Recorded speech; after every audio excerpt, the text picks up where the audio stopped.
Okay, kids that come here, how many of their parents come with basically a sheet saying this is what my kid has? Oh, very few. Okay, so very few. Do they have an idea?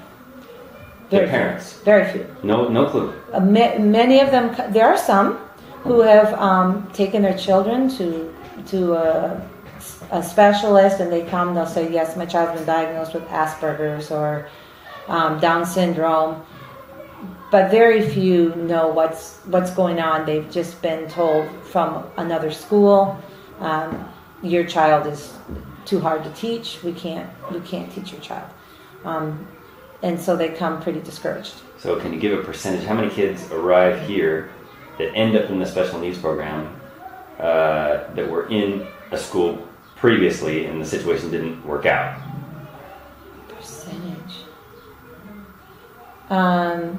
Versus kids that just come here from the start? Mm-hmm. That start like in first grade. Gosh, I don't know. Maybe 75% of them are kids that are referred from other schools. And it wasn't working out in the other schools. It just wasn't working out. Yeah. And apparently the program has gotten a somewhat of a reputation because they come from some pretty well-known schools, and they just say, go over to D.Gay, they'll take care of you. Mm-hmm.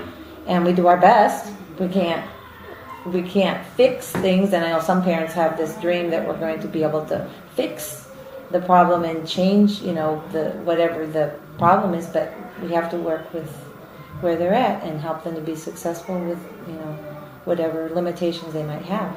Maybe this is an odd question, but you mentioned some of the kids come from schools that are nicer, like the facilities are nicer than here. By the time their parents get here, it's kind of an odd question, but is that even something on their mind anymore, what the facility looks like, or are they just looking for help for their child? I think at that point they're looking for help for their child, because when I hear the names of some of the schools that some of these kids come from, I think that I question that same thing, and I've never had or gotten the feeling from any of the parents like they're looking around going, oh, well, you can't possibly help my child here because these are not the best facilities, not compared to where we were.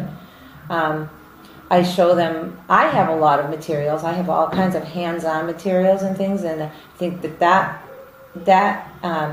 encourages them.